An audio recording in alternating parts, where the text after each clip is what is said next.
Hello everyone, welcome to our e learning platform e Shiksha. So आज हम class 12th physics का one of the important topic यहाँ पर cover करने वाले हैं, जिसका नाम है moving coil galvanometer. Moving coil galvanometer से आपके क्लास 12th में लॉन्ग टाइप जो आंसर होते हैं उसमें 5 मार्क्स का एक क्वेश्चन आता है, जिसमें गैल्वेनोमीटर को एक्सप्लेन करने, उसका वर्किंग प्रिंसिपल, उसका एक डेरिवेशन और साथ ही साथ में गैल्वेनोमीटर को कैसे अमीटर और वोल्टामीटर में चेंज किया जाता है ये पूछा जाएगा। ठीक है, तो आज हम कंप्लीट गैल्वेनोमीटर की यहाँ पर आपके सामने स्टडी करने वाले हैं। ठीक है, तो चलिए, मूविंग कॉइल गैल्वेनोमीटर। सबसे पहले हमें ये पता होना चाहिए कि भैया ये गैल्वेनोमीटर होता क्या है। तो गैल्वेनोमीटर एक ऐसा डिवाइस होता है, आप साथ साथ में लिखते रहिएगा। Galvanometer is a device which use to measure the small amount of current. देखिए, करंट मेजर करने के लिए अमीटर भी है, बट अमीटर का दिक्कत ये है कि वो सिर्फ लार्ज अमाउंट ऑफ करंट को मेजर कर सकता है, बट गैल्वेनोमीटर क्या मेजर कर सकता है? Small amount of current. ठीक है, पहली बात तो ये होगी, स्मॉल अमाउंट ऑफ करंट। ठीक हो गया, करंट बोले तो आई से रिप्रेजेंट करते हैं इसे।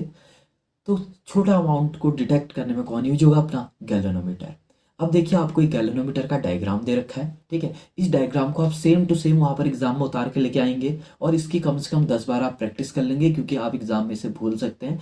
ये गैल्वेनोमीटर का एनसीईआरटी का डायग्राम और सबसे अट्रैक्टिव डायग्राम है।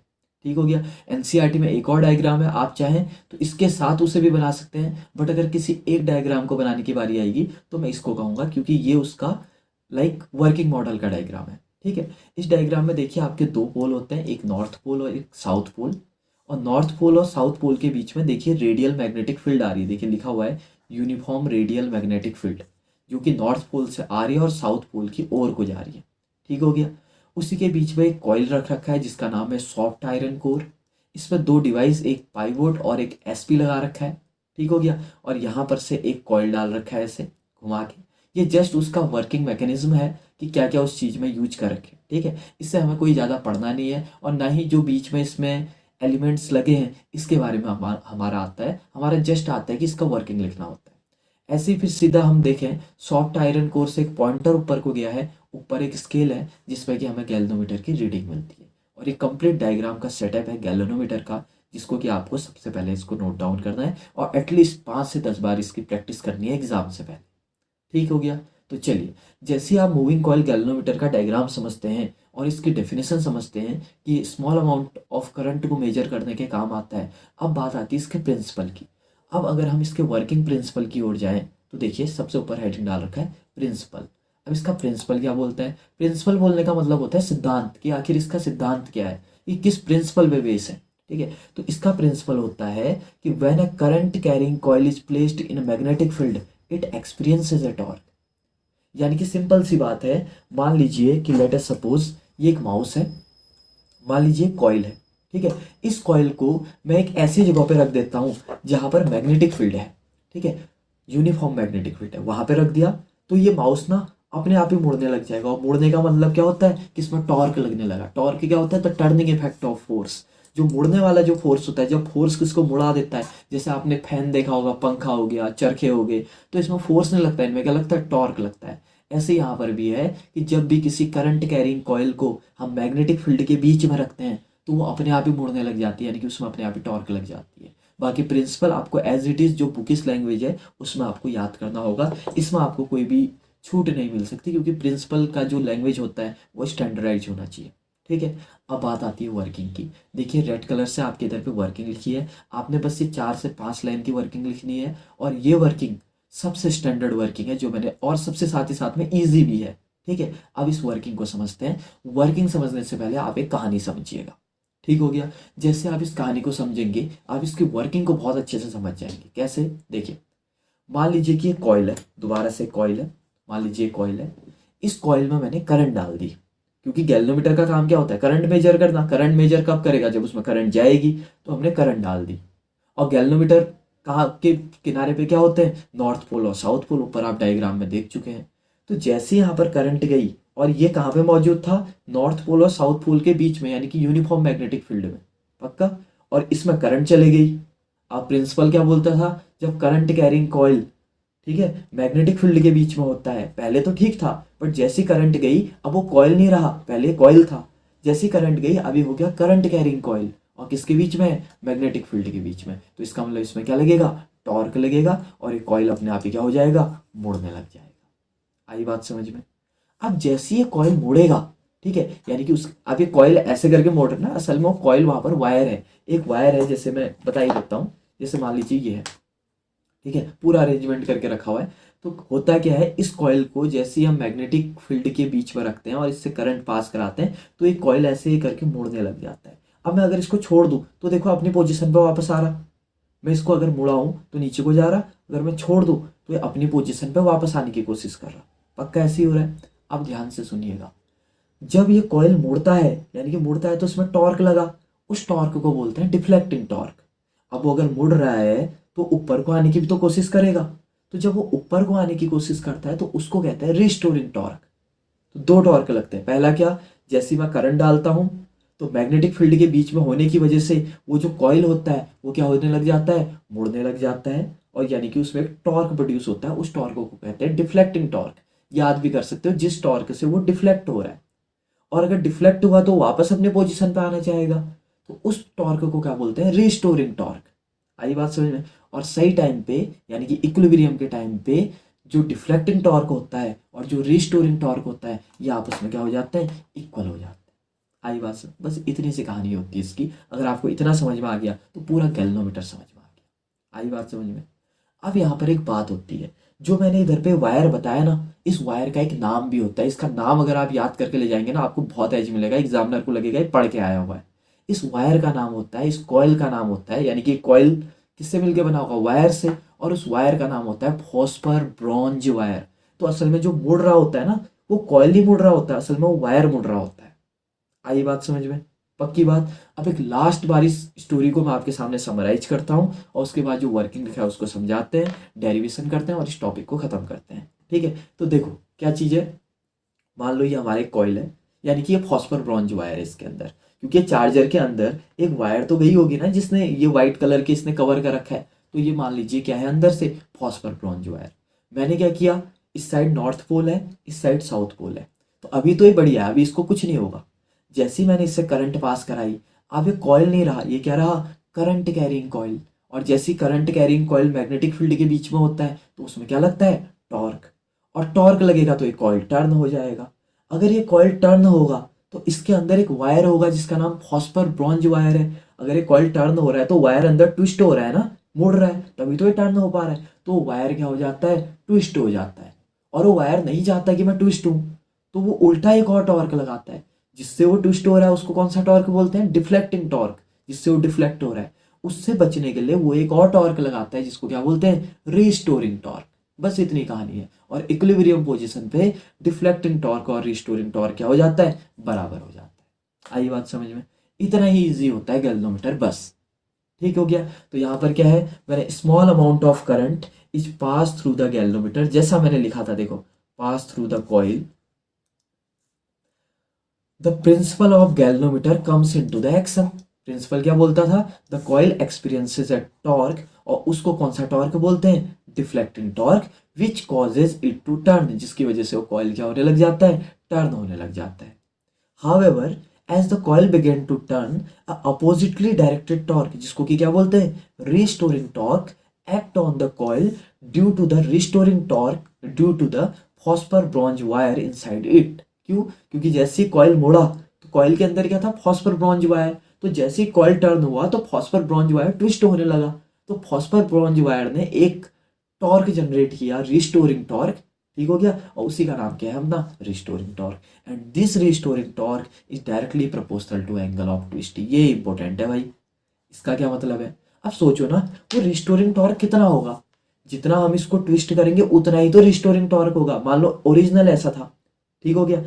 अब मैंने इसको यहाँ पे ट्विस्ट किया तो रिस्टोरिंग टॉर्क तब तक लगेगा जब तक कि ये अपने पोजीशन पे ना जाए। ऐसा नहीं कि इसको यहाँ को भी भेज देगा। रिस्टोरिंग टॉर्क का नाम होता का मतलब होता है उसको रिस्टोर कर देना। जैसे आप करते हो ना कंप्यूटर में, कोई चीज़ आप पहले अनइंस्टॉल करते हो, डिलीट करते हो, उसके बाद रिस्टोर करना। रिस्टोर मतलब जो जो चीज़ जहाँ पर थी, अगर वो आपकी गैलरी में थी तो गैलरी में आ जाएगा, जिस फोल्डर में थी उस फोल्डर में आ जाएगा। यही तो होता है रिस्टोर करने का मतलब। ऐसा ही यहाँ पर भी चल रहा है। आई बात समझ।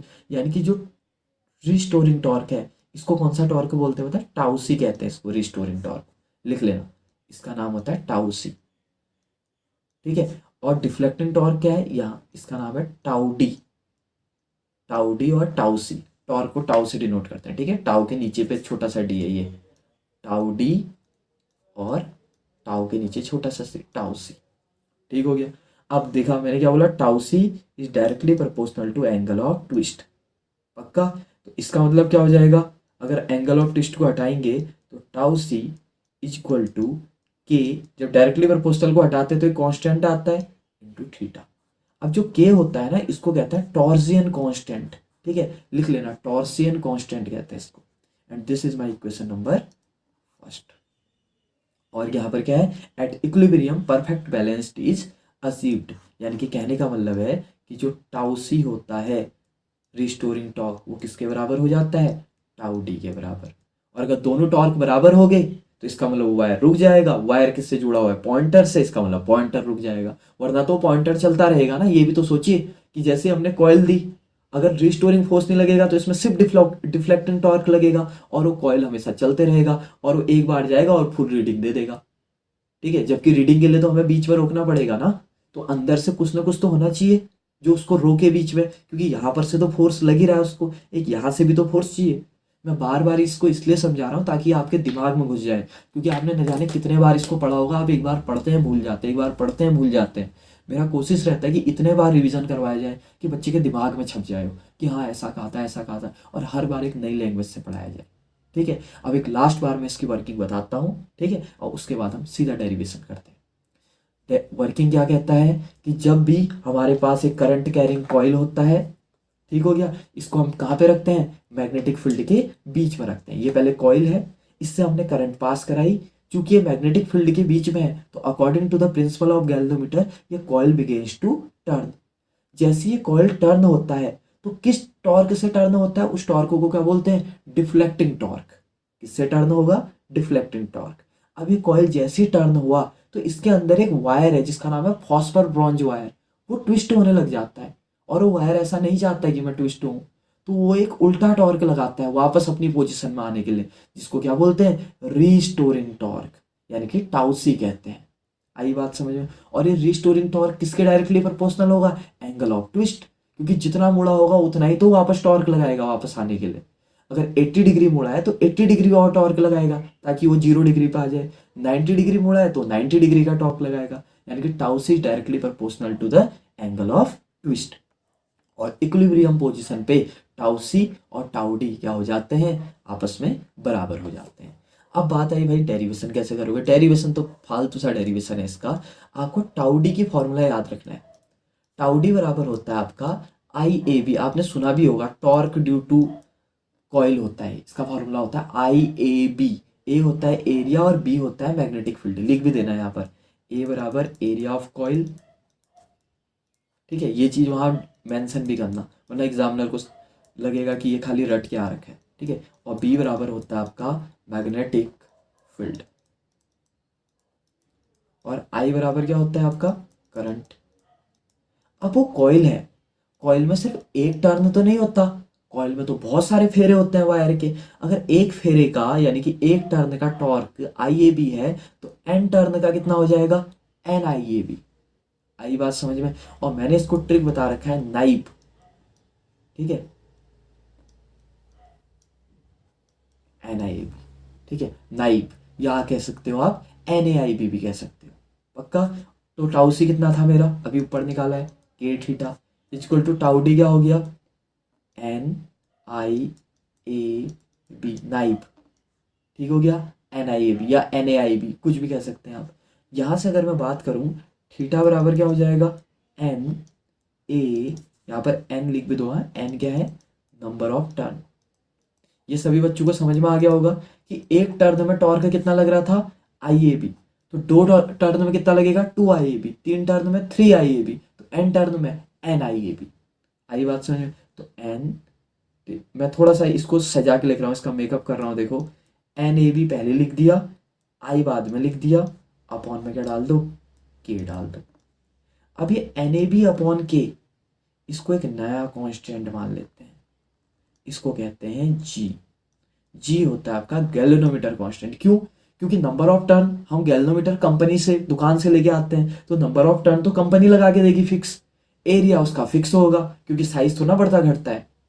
मैग्नेटिक फील्ड, मैग्नेट भी कंपनी से लगे होंगे उसमें, मैग्नेटिक फील्ड भी फिक्स होगा। और के तो ऑलरेडी कांस्टेंट था जिसको टॉर्सियन कांस्टेंट कहते हैं। तो जब सबके सब कांस्टेंट है तो इनको मल्टीप्लाई डिवाइड करके भी तो एक कांस्टेंट आएगा और इसको कहते हैं जी, यानी कि galvanometer constant, galvanometer constant.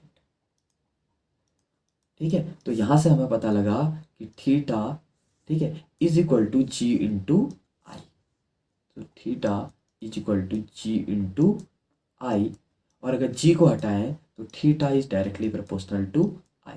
Theta क्या था? डिफ्लेक्शन। आई क्या था? करंट।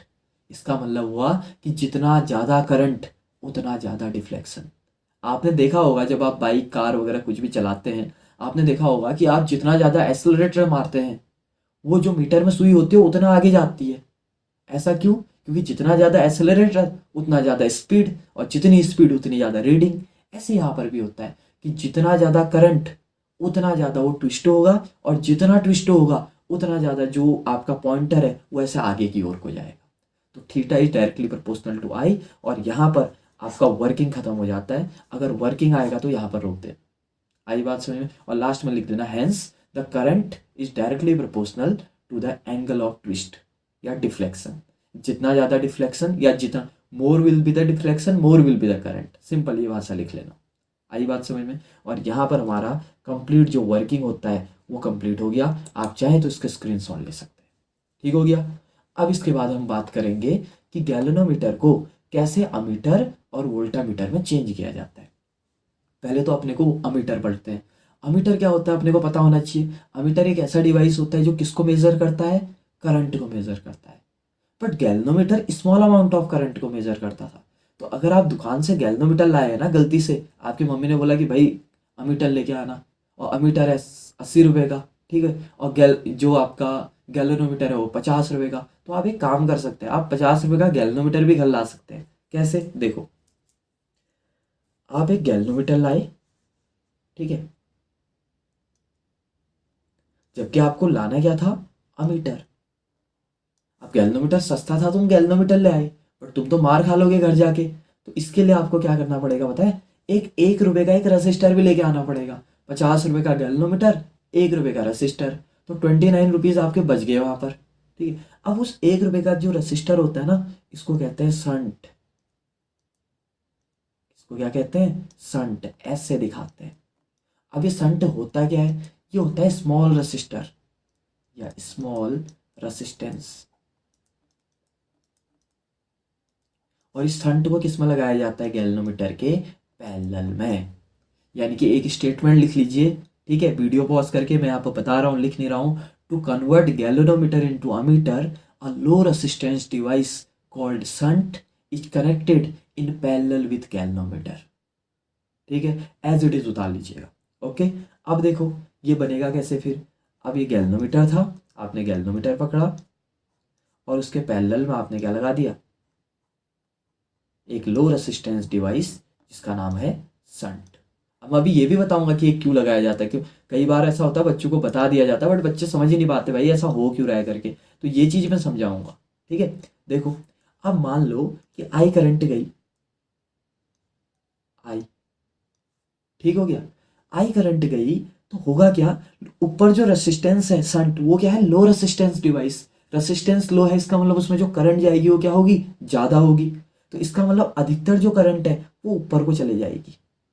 तो जो बची हुई छोटी सी करंट है, ठीक है, वो यहाँ को जाएगी जिसको कहेंगे आई जी, गैल्वेनोमीटर में जाने वाली करंट। और बड़ी बची हुई सारी करंट, टोटल करंट थी आई, और आई जी नीचे चले गई, तो ऊपर कितनी गई? आई माइनस आई जी। आई बात समझ में? अब आप बोलोगे मेजर कैसे हुआ फिर? असल में मेजर ऐसे नहीं होता कि गैल्वेनोमीटर आप लेके आए, ठीक है, और अमीटर के बदले आप गैल्वेनोमीटर ले आए, अब उसने अमीटर वाली रीडिंग देनी चालू कर दी। ऐसा नहीं होता है। फिर आपको क्या करना पड़ेगा पता है? मान लीजिए जैसे फॉर एग्जाम्पल ऐसा होता है ना कि मान लो आपने बोला 2 kg आलू कितने के हैं, ठीक है, उसने बोला यार 2 kg 100 रुपए के हैं। अब आपको लेने हैं 1000 kg, तो आप बोलेंगे यार 2 kg अगर 100 का है तो 1 kg 50 का होगा। तो 1000 kg कितने का होगा आपका, 50,000 का होगा। ऐसे करके हिसाब लगाते हैं ना, यूनिटरी मेथड। ऐसे ही यहाँ पर भी किया जाता है कि अगर इतना गैल्वेनोमीटर इतनी करंट नाप दे रहा है, तो अगर करंट इतनी होती तो कितना होता। जैसे फॉर एग्जांपल ऐसे करके, ठीक है, मैं प्रैक्टिकल की चीज़ें भी बता रहा हूँ। अब तो आपका प्रैक्टिकल हो गया होगा, अदरवाइज स्कूल में ऐसे करवाया जाता है। ऐसे चार्ट लिखो, जो रीडिंग टेबल होती है ना वो ऐसी बनती है। देखो उसमें क्या होता है कि 2.5 की रीडिंग दी, ठीक है, जब कितना था, 3 एम्पियर करंट था। तो अगर 1 एम्पियर करंट होता तो 2.5/3 की देता। अब करंट है 1000 एम्पियर। देखो मैंने रीडिंग निकाली सिर्फ 3 एम्पियर के लिए जो आई जी थी, जबकि दी कितनी थी 1000। तो 1000 के लिए कितना होगा, 2.5/3 इंटू 1000।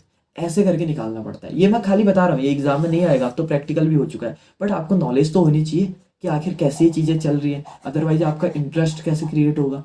तो यानी कि जब गैल्वेनोमीटर से अमीटर बनाया जाता है संट लगा के, ऐसा नहीं कि गैल्वेनोमीटर परफेक्ट अमीटर बन गया, उसके बाद आपको कैलकुलेशंस करनी पड़ती हैं। तो जो आपने 29 रुपये खाए ना, उसके बदले आपको मार भी खानी पड़ेगी वहाँ पर, क्योंकि फिर आपकी मम्मी को जब भी रीडिंग लेनी होगी उनको कैलकुलेशंस करनी पड़ेंगी। आ रही बात समझ में। तो गैल्वेनोमीटर से अमीटर बन तो जाता है, बट बाद में कैलकुलेशन करनी पड़ती है, बट बन जाएगा। स्कूल के बच्चों के लिए बहुत ज़्यादा बेनिफिशियल रहता है, और आपका इसका एक प्रैक्टिकल आपके सिलेबस में भी है। ठीक हो गया। अब ध्यान से देखिए, अब इसको अगर मैं सॉल्व करूँ, यहाँ पर हम एक लूप ले लेंगे, इसका नाम है मान लीजिए A B C and this one is D.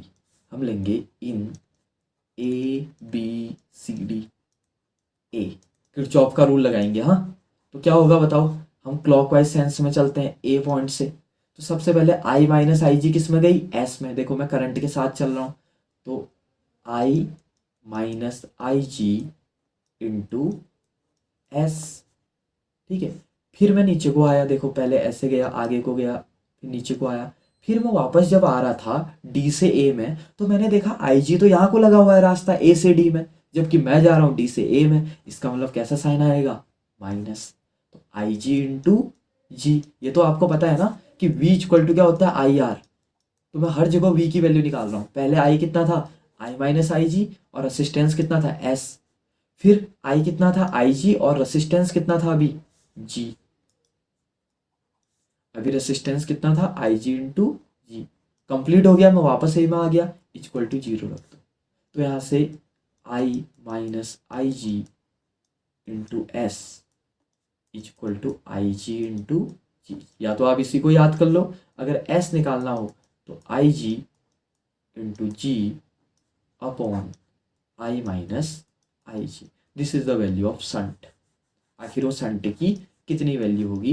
कई बार तो क्या होता है कि एग्जाम में, ठीक है, प्रैक्टिकल्स में एग्जामिनर बोलता है कि भाई ये बताओ, ये रीडिंग दे रहा है, ऐसे दे रहा है, इतना आईजी है, बताओ संट कितना है, और असिस्टर आपको पता नहीं है भाई कितने होंगे। तो ये निकालने को भी कई बार कहा जाता है, ठीक है। बट अब प्रैक्टिकल हो चुके हैं, जिन स्कूल में प्रैक्टिकल्स में बहुत ज़्यादा फोकस किया जाता है, तो वहाँ इस चैप्टर को बहुत ज़्यादा लेंदी तौर पे पढ़ाया जाता है, क्योंकि ये चैप्टर पूरा इलेक्ट्रिकल्स का चैप्टर है, ठीक है, पूरे का पूरा। यानी कि अगर कोई इलेक्ट्रिकल इंजीनियरिंग में इंटरेस्टेड है तो उसके लिए तो भगवान वाला चैप्टर हो गया है पूरा। ठीक हो गया। तो यहाँ पर हमने पढ़ दिया कि गैल्वेनोमीटर से आपका अमीटर कैसे बनाते हैं। अब हम पढ़ेंगे कि गैल्वेनोमीटर से वोल्टमीटर कैसे बनाते हैं। तो पहले अपने को पता होना चाहिए कि वोल्टमीटर क्या होता है। वोल्टमीटर एक ऐसा डिवाइस होता है जो क्या करता है, वोल्टेज नापता है 2 पॉइंट के बीच में। तो जब गैल्वेनोमीटर को वोल्टमीटर बनाना होता है तो हमें निकालना करना होता है, एक रेसिस्टेंस लगाना पड़ता है, हाई होता है, हाई रेसिस्टेंस, बहुत ही, ठीक है, हाई रेसिस्टेंस इन सीरीज। पहले वाले में किस में लगाया था, पैरेलल में। तो लिख लीजिए, to convert galvanometer into voltmeter a high resistance device. अगर इसको आपका नाम जानना है तो इसका नाम होता है multiplier, is connected in series with galvanometer. ठीक हो गया। इसको उतार लीजिएगा जो मैंने अभी बोला, ये जी है, इस पर एक हाई रेसिस्टेंस डिवाइस लगा देता हूँ जिसका नाम आर कहते हैं, मल्टीप्लायर है इसका नाम, एम मत कहना, आर ही कहना। अब मैं यहाँ पर पोटेंशियल डिफरेंस निकालना चाह रहा हूँ। मैंने हाई रेसिस्टेंस क्यों लगाया, क्योंकि जितनी आपकी करंट है वो यहाँ पर रुक जाएगी, यानी कि सारी करंट इधर पे है, तो जितना वोल्टेज इसके अक्रॉस आएगा लगभग उतना ही वोल्टेज इसके अक्रॉस भी होगा। यानी कि मेरे को एक आइडिया तो मिल जाएगा, हिंट तो मिल जाएगा। यही चीज़ यहाँ पर की जा रही है। अब देखिए ये दोनों किस में है, सीरीज में दिख रहा है मुझे, पक्का जी, क्योंकि गैल्वेनोमीटर का भी तो अपना एक रेसिस्टेंस होगा। गैल्वेनोमीटर के रेसिस्टेंस को मैं जी कह रहा हूँ यहाँ पर भी, आई वेयर जी इज, लिख भी देना, जी बराबर रेसिस्टेंस ऑफ गैल्वेनोमीटर, ठीक है, रेसिस्टेंस ऑफ गैल्वेनोमीटर। तो अब बताइए तो ओम्स लॉ क्या बोलता है, V equal to I into total R, यानी कि आर नेट, ये वी अपने को निकालना है, तो V equal to I, total R कितना है देखो, जी प्लस आर, यही तो हुआ सीरीज में, and this is the final formula for voltmeter. आई बात समझ में। तो यहाँ पर हमने अमीटर और वोल्टामीटर दोनों पढ़ दिया। अब लास्ट टॉपिक हम पढ़ते हैं जो कि सेंसिटिविटी है। आजकल एग्जाम में बहुत ज़्यादा आ रहा है, इसलिए मैंने इसको इंक्लूड किया है, अदरवाइज मैं पहले से इसको नहीं पढ़ाया करता था। ठीक है, सेंसिटिविटी आपकी दो तरीके की होती है। पहली सेंसिटिविटी होती है आपकी करंट सेंसिटिविटी, ठीक है, कौन सी, करंट सेंसिटिविटी, इसको एसआई से डिनोट करते हैं। और जो दूसरी सेंसिटिविटी होती है इसका नाम होता है वोल्टेज सेंसिटिविटी, जिसको कि हम एस वी से डिनोट करते हैं। एक हो गया अपना एस आई और दूसरा हो गया अपना एस वी। अब दोनों के लिए भाई एक्सप्रेशन निकालते हैं। एक्सप्रेशन कैसे निकालेंगे, करंट सेंसिटिविटी एस आई तो लिखो आप, मैं इसको ओरली बोल रहा हूँ, आप लिखिएगा, current sensitivity is defined as the deflection per unit current, यानी कि 1 एम्पियर करंट में कितना डिफ्लेक्शन आया, इसी को कहते हैं करंट सेंसिटिविटी। आया, आपने 1 एम्पियर करंट दिया, वो गैल्वेनोमीटर की सुई कितनी घूमी आखिर, इसी रेशियो को बोलते हैं करंट सेंसिटिविटी। फील कर पा रहे हैं आप इस बात को, यानी कि डिफ्लेक्शन किससे डिनोट करते थे, थीटा अपॉन आई। अगर अब आप ऊपर जाएं, आपको थीटा की वैल्यू याद करके ले जानी पड़ेगी, वरना दिक्कत हो जाएगा। देखो अगर आप ऊपर डेरिवेशन में जाते हैं तो ऊपर अपने को क्या मिला था, देखो थीटा की वैल्यू क्या थी, N A B I upon K, यही तो था पूरा थीटा। तो ये अब बच्चे जनरली याद नहीं करके ले जाते, बट आपको ये तो याद हो ही सकता है ना कि थीटा बराबर क्या था, नाइब, एन आई ए बी। तो यहाँ से थीटा बराबर क्या हो जाएगा, नाइब बाई के। लो अब क्या है दिक्कत, मैंने तो ट्रिक बता रखी है ना तुम्हें, ये तो ट्रिक है। तो जैसे आपको थीटा याद है तो एस आई बराबर कितना हो जाएगा फिर बताओ, थीटा के बदले N I A B upon K, ठीक है, N I A B upon K divide by I. अब आप क्या करेंगे, आई से आई को कैंसिल आउट कर देंगे, तो एस आई बराबर जो फॉर्मूला बनेगा आपका, यानी कि करंट सेंसिटिविटी, इसका फॉर्मूला बनेगा आपका एन ए बी अपॉन के, यानी कि नब बाई के, मैंने याद कर रखा है इसको नब, ठीक है, इससे कभी फॉर्मूला आता है नब, नब बाई के, ऐसे याद कर सकते हैं इसको। ऐसी वोल्टेज सेंसिटिविटी लिखिए आप, voltage sensitivity is defined as deflection per unit voltage, यानी कि अगर हम एक वोल्ट का करंट उसमें पोटेंशियल डिफरेंस दें या बैटरी लगाएं तो आखिर वो कितना ज़्यादा डिफ्लेक्शन होगा उसमें, क्योंकि करंट किससे आएगी, असल में बैटरी से ही तो आएगी। तो ये उसका भी डीपर फॉर्म है एक तरीके से। तो एस वी बराबर थीटा अपॉन वी होता है। अब एस वी बराबर थीटा की वैल्यू तो आपको पता है क्या होती है, N I A B upon K, upon V की वैल्यू कितनी होती है फिर, वी इक्वल टू क्या होता है, आई आर। ये तो आप जानते हैं ना ओम्स लॉ में कि वी बराबर क्या होता है, आई इंटू आर। अब क्या हो जाएगा फिर यहाँ से, अगर हम बात करें तो इस आई से ये आई कैंसिल हो जाएगा, तो यहाँ से एस पी बराबर हो जाएगा नब बाई के आर। दिस इज, आई बात समझ में। इसको मैंने कैसे याद कर रखा है, नब बाई कर। देखो ऐसे छोटे छोटे ट्रिक आपको याद करने पड़ेंगे तभी ये चीज़ें याद हो पाती हैं, अदरवाइज अभी तो ये समझ में आ जाएगा, ये इजी तो है एन ए बी अपॉन के। जब आपको 200 फार्मूले याद करने होंगे ना, उस टाइम पे भी छोटे छोटे ट्रिक्स चाहिए होते हैं। तो हमने करंट सेंसिटिविटी और वोल्टेज सेंसिटिविटी पढ़ दिया। अब एक पिछले बार का एक बहुत अच्छा क्वेश्चन डिस्कस कर लेते हैं, how what are the causes by which current sensitivity can be increased. ठीक है, तो यहाँ पर पॉइंट डाल के लिख देंगे, करंट या एग्जाम में इस बार वोल्टेज आ सकता है, voltage sensitivity is increased by, किन किन मेथड से इंक्रीज कर सकते हैं सोचो तो। जो न्यूमरेटर में उनको बढ़ा दो और जो डिनोमिनेटर में उनको कम कर दो। तो पहला पॉइंट क्या हो सकता है, by increasing number of turn, कि आप नंबर ऑफ टर्न बना दो, मोटा ताजा गैल्वेनोमीटर लाओ जिसमें बहुत सारे टर्न हो। दूसरा, एरिया बढ़ा दो, ठीक है, सेम वही बात, बड़ा गैल्वेनोमीटर, जब एरिया बड़ा होगा तभी तो उसमें टर्न बड़े होंगे। या मैग्नेटिक फील्ड बढ़ा दो, यानी कि मैग्नेट्स को स्ट्रॉन्ग कर दो, ये बात भी आएगी। हाँ, मैग्नेटिक फील्ड बढ़ा दो का मतलब है मैग्नेट्स को बहुत ज़्यादा स्ट्रॉन्ग कर दो। और के पे तुम कुछ नहीं कह सकते क्योंकि के तो कांस्टेंट है। या चौथा, ये नब बाई के दोनों में सेम है बट इसमें एक आर एक्स्ट्रा है, तो आप एक चीज़ ये भी लिख लेना कि रेसिस्टेंस को घटा दो। ये वाली पॉइंट सिर्फ किसके लिए वैलिड है, वोल्टेज सेंसिटिविटी के लिए। अगर करंट के लिए जबरदस्ती पूछ दिया तो लिख देना, अदरवाइज नहीं होगा तो फिर ये वाला पॉइंट सिर्फ और सिर्फ वोल्टेज सेंसिटिविटी के लिए डालना। आई बात समझ में।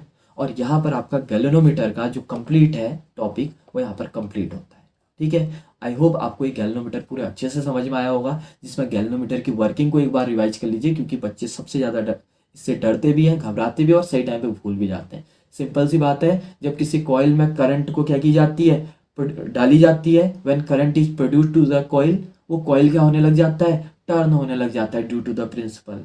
अब जैसे वो टर्न होगा तो किस टॉर्क से टर्न होगा, डिफ्लेक्टिंग टॉर्क से। और जैसे वो कॉइल टर्न होता है तो उसके अंदर एक वायर होता है, फॉस्फर ब्रॉन्ज वायर, वो मुड़ जाता है और जैसे वो मुड़ेगा तो एक अपोजिट टॉर्क लगाना चालू करता है जिसको रिस्टोरिंग टॉर्क कहते हैं। और इक्विलिब्रियम के टाइम पे डिफ्लेक्टिंग टॉर्क और रिस्टोरिंग टॉर्क आपस में क्या हो जाते हैं, इक्वल हो जाते हैं। और उसके बाद हमने पूरा डेरिवेशन कर दिया था। बाकी गैल्वेनोमीटर को अमीटर बनाने के लिए संट लगाया जाता है पैरेलल में, वहीं वोल्टामीटर बनाने के लिए एक हाई रेसिस्टेंस डिवाइस जिसको मल्टीप्लायर कहते हैं उसको लगाते हैं सीरीज में। और फाइनली हमने करंट सेंसिटिविटी और वोल्टेज सेंसिटिविटी पढ़ के ये टॉपिक को पूरा ओवर कर दिया, ठीक है। आई होप आपको ये टॉपिक बहुत अच्छे से आ गया होगा, ठीक है। मिलते हैं अब अगली वीडियो में। अगली वीडियो में हम कोई नए टॉपिक को लेके आएंगे। मैं सोच रहा हूँ मॉडर्न फिजिक्स का एक अच्छा टॉपिक यहाँ पर लेके आऊँ, ठीक है, जिसको कि एक वीडियो में हम जल्दी से जल्दी कवर कर लें, ठीक है। तो चलिए अपना ध्यान रखिएगा। बाकी वीडियो पसंद आई तो हमेशा की तरह वीडियो को लाइक कर दीजिएगा, चैनल को सब्सक्राइब कर दीजिएगा, ठीक है। और अपने उन सभी फ्रेंड्स के साथ हमारी इस वीडियो को शेयर कीजिए जो कि क्लास 11th या 12th में स्टडी कर रहे हैं, ठीक है, ताकि हमको भी थोड़ा सा मोटिवेशन मिल सके। जैसे ही सब्सक्राइबर्स आते हैं, व्यूज़ आते हैं, तो हमें भी मोटिवेशन मिलता है कि हमें और ज़्यादा मेहनत करनी चाहिए बच्चों के लिए। बाकी चैनल पे लगातार नए वीडियोस आ रहे हैं, नया कंटेंट आ रहा है और जल्दी हमारा कोर्स आ रहा है नीट के लिए, ठीक है। उसके बारे में भी आपको जल्दी ही अपडेट करा दिया जाएगा। फिलहाल के लिए आप ये सब कुछ देखिए और मिलते हैं अगली वीडियो में। अपनी पढ़ाई करते रहिएगा, अपना ध्यान रखिएगा। Thank you very much.